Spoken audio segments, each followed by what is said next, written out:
ನಮಸ್ಕಾರ ಸ್ನೇಹಿತರೆ, ಪೈಲೂರ್ ಯೂಟ್ಯೂಬ್ ಚಾನಲಿಗೆ ಸ್ವಾಗತ.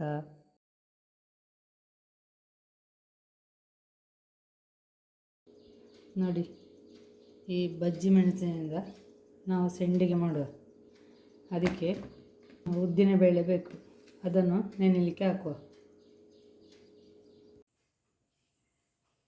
ಇದನ್ನು ಮಾಡಲಿಕ್ಕೆ ಅರ್ಧ ಗ್ಲಾಸು ಉದ್ದಿನ ಬೇಳೆ ತಗೊಂಡಿದ್ದೇನೆ.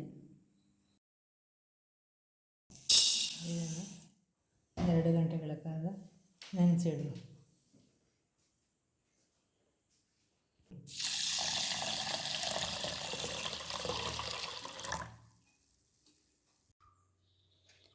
ನೋಡಿ, ನಾವು ಈ ಬಜ್ಜಿ ಮೆಣಸಿದೆಯಲ್ಲ, ಇದರಿಂದ ಸೆಂಡಿಗೆ ಮಾಡುವ.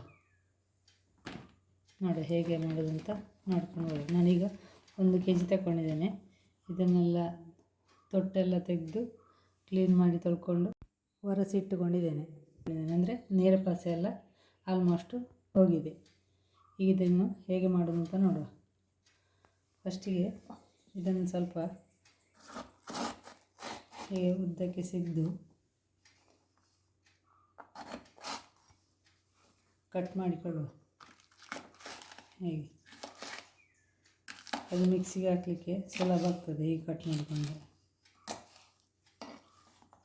ಈಗ ಎಲ್ಲವನ್ನು ಹೀಗೆ ಕಟ್ ಮಾಡಿಕೊಳ್ಳುವ. ಯಾಕಂದರೆ ಅದು ಈ ದಪ್ಪದ ಭಾಗ ಮಿಕ್ಸಿಯಲ್ಲಿ ತರಿ ರುಬ್ಬಲಿಕ್ಕೆ ಆಗೋದಿಲ್ಲ.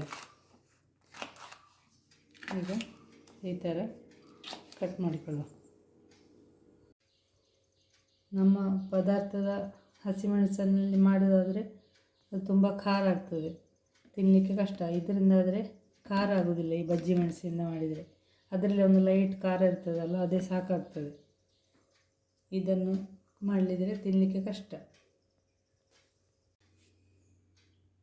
ಈಗ ಸೆಂಡಿಗೆ ಮಾಡಲಿಕ್ಕೆ ನಾನು 2 ಗಂಟೆ ನೆನೆಸಿದ ಉದ್ದಿನಬೇಳೆ ಮತ್ತು ಈಗ ಹೀಗೆ ಕಟ್ ಮಾಡಿ ಇಟ್ಟುಕೊಂಡೆ ಅದನ್ನೆಲ್ಲ.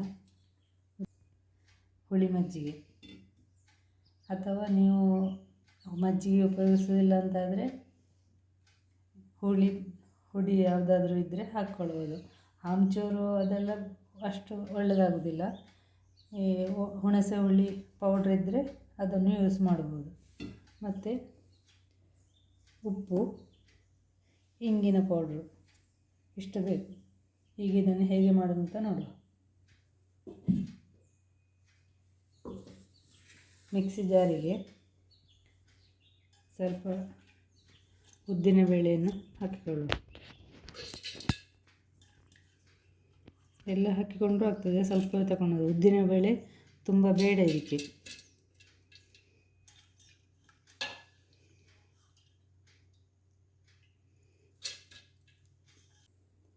ಅರ್ಧ ಲೋಟ ನೆನೆಸಿದ ಉದ್ದಿನ ಬೇಳೆಯನ್ನು ಹಾಕಿಕೊಂಡೆ. ತುಂಬ ಉದ್ದಿನ ಬೇಳೆ ಬೇಡ ಇದಕ್ಕೆ. ಈಗ ಸ್ವಲ್ಪ ಮಜ್ಜಿಗೆ ಹಾಕಿ ರುಬ್ಬಿಕೊಳ್ಳುವ. ನೀವು ಹುಳಿ ಪೌಡ್ರ್ ಹಾಕೋದಾದರೆ ಸ್ವಲ್ಪ ನೀರು ಹಾಕಿಕೊಂಡು ರುಬ್ಬಿ, ಇಲ್ಲಂತಾದರೆ ಸ್ವಲ್ಪ ಮಜ್ಜಿಗೆ ಹಾಕಿ ರುಬ್ಬಿಕೊಳ್ಳುವ.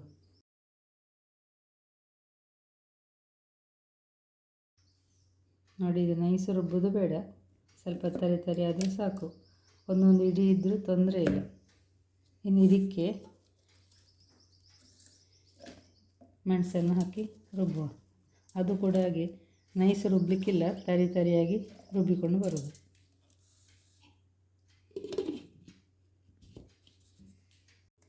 ಇದೀಗ ರುಬ್ಬಿ ಆಯಿತು. ಇದು ಉದ್ದು ಅದು ಒಟ್ಟಿಗೆ ಇರುವ ಕಾರಣ ತರಿ ಕಾಣೋದಿಲ್ಲ ನಿಮಗೆ. ತರಿ ರುಬ್ಬಿದರೆ ಸಾಕು.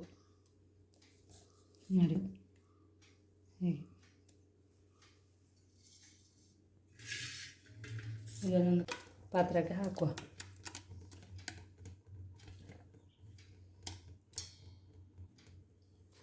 ಇದನ್ನು ಕೂಡ ರುಬ್ಬಿಕೊಂಡು ಬರುವ. ಈಗ ಮಜ್ಜಿಗೆ ಹಾಕೋದು ಬೇಡ, ಇದು ಅಲ್ಲಿಗೆ ತರಿ ರುಬ್ಬಿಕೊಂಡು ಬರುವ. ನೋಡಿ ಹೀಗೆ ಇಷ್ಟು ತರಿ ಇರಲಿ. ಇದು ಕೂಡ ಅದಕ್ಕೆ ಹಾಕಿಕೊಳ್ಳುವ. ಎಲ್ಲವನ್ನು ಅದೇ ರೀತಿ ರುಬ್ಬಿಕೊಳ್ಳುವ.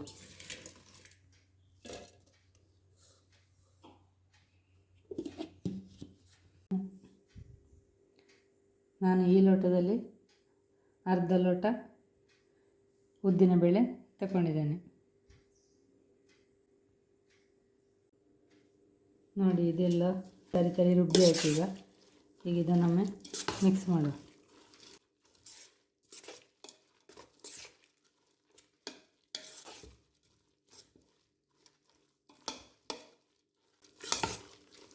ಇದಕ್ಕೆ ಸ್ವಲ್ಪ ಉಪ್ಪು ಹಾಕುವ.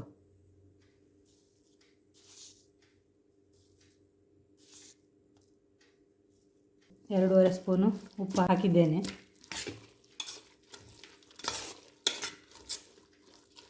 ಮತ್ತು ಬೇಕು ಅಂತಾದರೆ ಒಮ್ಮೆ ಚೆಕ್ ಮಾಡಿಕೊಳ್ಳಿ. ಈಗ 10 ಗ್ರಾಮ್ ಅಷ್ಟು ಇಂಗು ಹಾಕ್ತೇನೆ. ಈಗ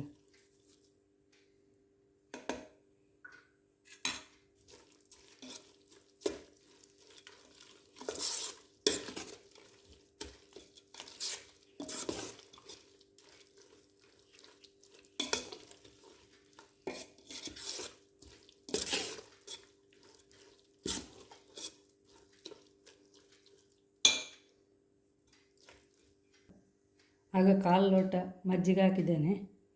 ಇನ್ನೊಂದು ಸ್ವಲ್ಪ ಹಾಕುವ.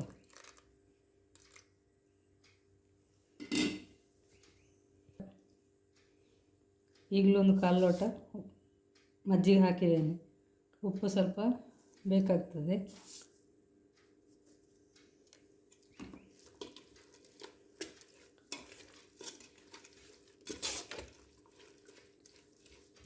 ಇನ್ನೇನು ಬೇಸಿಗೆ ಬರ್ತದಲ್ಲ,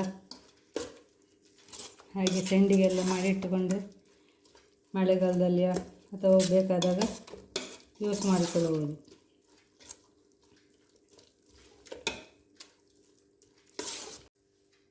ಇದನ್ನೀಗ ಬಾಳೆ ಎಲೆಯಲ್ಲಿ ಅಥವಾ ಮುಂಡಿ ಎಲೆಯಲ್ಲಿ ಹಾಕಿ ಒಣಗಿಸುವ.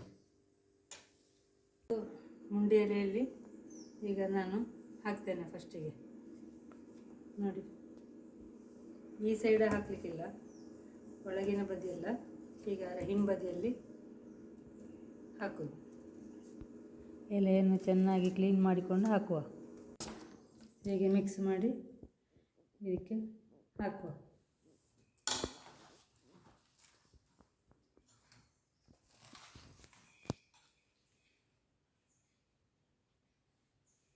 ತೆಳ್ಳಗೆ ಹಾಕೋದು ಬೇಡ, ಹೀಗೆ ದಪ್ಪಕ್ಕೆ ಹಾಕಿಕೊಳ್ಳು.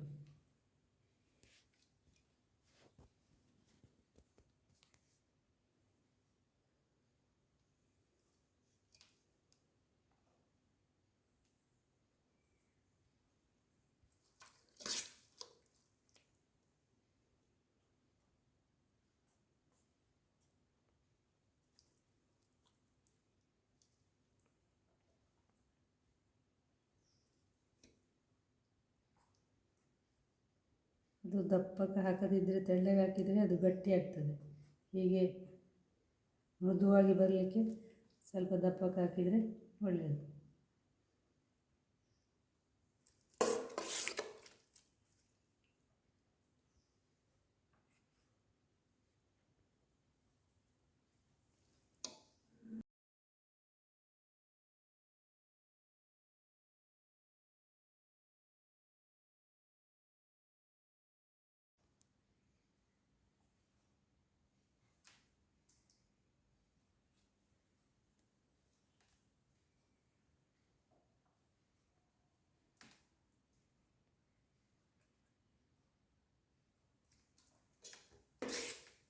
ಇದನ್ನೀಗ ಬಿಸಿಲಿಗಿಟ್ಟು ಒಣಗಿಸುವ.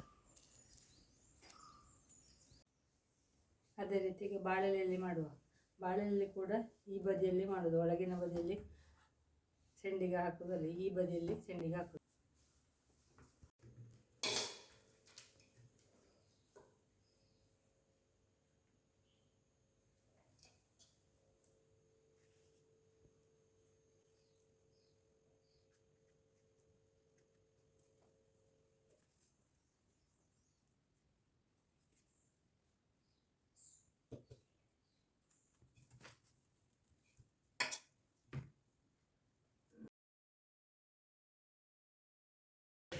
ಇನ್ನು ಇದನ್ನು ಕೂಡ ಬಿಸಿಲಲ್ಲಿಟ್ಟು ಒಣಗಲಿಕ್ಕೆ ಬಿಡುವ.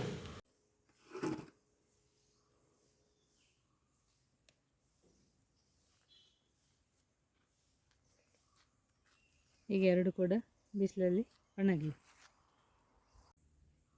ಮುಂಡಿ ಎಲೆಯಲ್ಲಿ ಮಾಡಿದ್ದಕ್ಕೂ ಬಾಳೆ ಎಲೆಯದ್ದಕ್ಕೂ ರುಚಿ ವ್ಯತ್ಯಾಸ ಇಲ್ಲ, ಎರಡು ರುಚಿ ಒಂದೇ.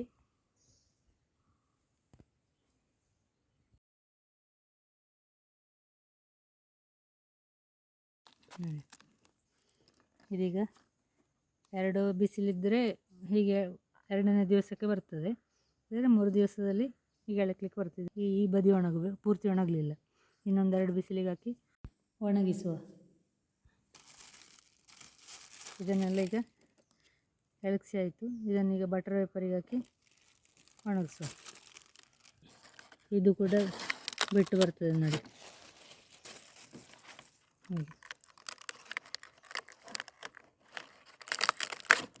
ಓಕೆ,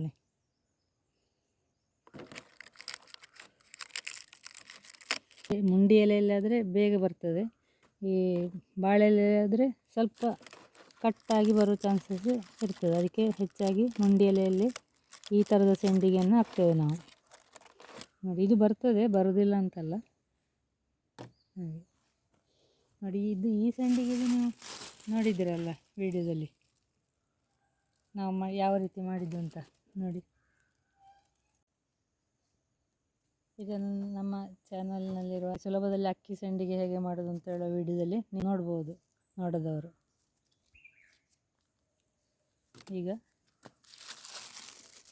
ಈ ಮೆಣಸಿನ ಸಂಡಿಗೆಯನ್ನೆಲ್ಲ ಹೀಗೆ ಬಟರ್ ಶೀಟಿಗೆ ಹಾಕಿಕೊಳ್ಳು. ಇದು ಈ ಸೈಡು ಒಣಗಿಸಲಿಕ್ಕೆ ಇರುವ ಕಾರಣ ಇದನ್ನು ಇನ್ನೊಂದೆರಡು ಬಿಸಿಲಿಗೆ ಹಾಕಿ ಆಮೇಲೆ ಡಬ್ಬದಲ್ಲಿ ತೆಗೆದಿಟ್ಟುಕೊಳ್ಳಬಹುದು. ಇದನ್ನು ನಾಳೆ ಬೆಳಿಗ್ಗೆ ಎಳಗಿಸ್ಲಿಕ್ಕೆ ಅಂತ ಹೊರಡಬೇಡಿ, ಈಗ ಸಂಜೆ ತೆಗೀರಿ, ಇಲ್ಲಾಂತಾದರೆ ಅದು ಬೆಳಿಗ್ಗೆ ವಾಪಸ್ ಇದು ಮೆತ್ತಗಾಗಿ ತೆಗಿಲಿಕ್ಕೆ ಬರೋದಿಲ್ಲ.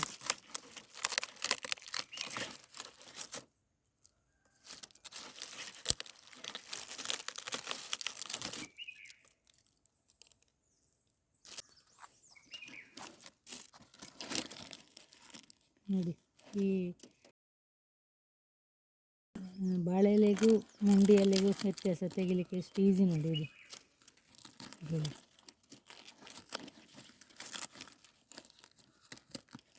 ಮುಂಡಿ ಎಲೆ ಇದ್ದರೆ ತೆಗಿಲಿಕ್ಕೆ ಸುಲಭ.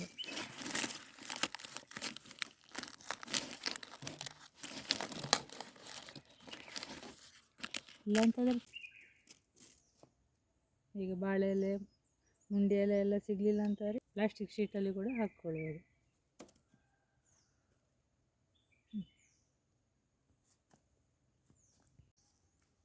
ನೋಡಿ, ಇದು ಒಣಗಿದೆ ನೋಡಿ. ಈಗ ಇದನ್ನು ಒಂದು ಡಬ್ಬದಲ್ಲಿ ತುಂಬಿಸಿಟ್ಟುಕೊಳ್ಳುವ, ಬೇಕಾದಾಗ ಯೂಸ್ ಮಾಡ್ಬೋದು. ಇನ್ನೇನು ಬಿಸಿಲೆಲ್ಲ ಬರುವ ಸಮಯ ಅಲ್ಲ, ಫಂಕ್ಷನ್ಗಳೆಲ್ಲ ಜಾಸ್ತಿ ಶುರುವಾಗಬೇಕಾದ್ರೆ ಮೊದಲೇ ಇದನ್ನೆಲ್ಲ ಮಾಡಿಟ್ಟುಕೊಂಡ್ರೆ ಮಳೆಗಾಲದಲ್ಲಿ ಯೂಸ್ ಮಾಡಿಕೊಳ್ಬೋದು. ಅದೇ ರೀತಿ ಎಲ್ಲ ಮಾವಿನ ಮರಗಳಲ್ಲಿಯೂ ಕೂಡ ಹೂವೆಲ್ಲ ಆಗಿದೆ. ಹಾಗಾದ ಕಾರಣ ಮತ್ತು ಮಾವಿನ ಹಣ್ಣು ಅಥವಾ ಮಾವಿನ ಹಣ್ಣೆಲ್ಲ ಸಿಕ್ಕಿದರೆ ಅದರ ಉಪ್ಪಿನಕಾಯಿ ಹಾಕೋದು, ಅದರಿಂದ ಮಾಂಬಳವ ಹೀಗೆ ಎಂತಾರು ಮಾಡಲಿಕ್ಕೆ ಅವಕಾಶ ಸಿಕ್ಕಿದರೆ ಇದನ್ನೆಲ್ಲ ಮಾಡಲಿಕ್ಕೆ ಟೈಮ್ ಆಗೋದಿಲ್ಲ ಅಲ್ಲ, ಈ ಸಮಯದಲ್ಲಿ ಮಾಡಿಟ್ಟುಕೊಳ್ಳುವ. ಇದನ್ನೆಲ್ಲ ಹೊರದದ್ದು ಹೇಗೆ ಬಂತು ಅಂತ ನೋಡುವ. ಈಗ ಇದನ್ನೀಗ ಹೊರದು ನೋಡುವ ಹೇಗಾಗ್ತದೆ ಅಂತ. ನೋಡಿ, ಇದೆಲ್ಲ ಚೆಂದಕ್ಕೆ ಒಣಗಿದೆ ನೋಡಿ. ಇದು ನೋಡಿ,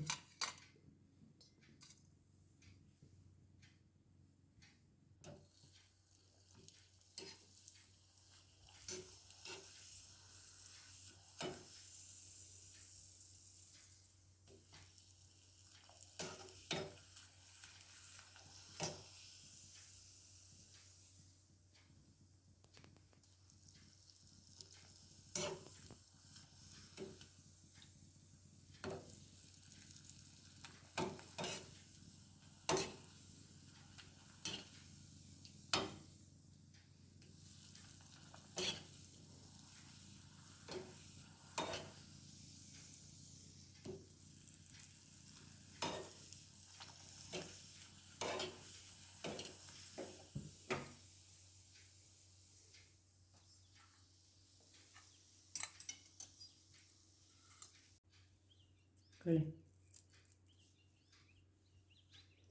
ಮೃದುವಾಗಿದೆ,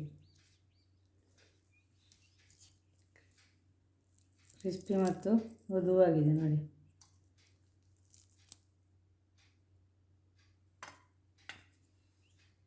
ಇದು ಈ ಮೆಣಸಿಂದ ಮಾಡಿದ ಕಾರಣ ಇದು ಸ್ವಲ್ಪ ಖಾರ ಇದೆ, ಬರೀ ಸಪ್ಪೆ ಸಪ್ಪೆ ಇಲ್ಲ ನೋಡಿ. ಸಬ್ಸ್ಕ್ರೈಬ್ ಆಗಿ ಸಪೋರ್ಟ್ ಮಾಡ್ತೀರಲ್ಲ, ಧನ್ಯವಾದಗಳು.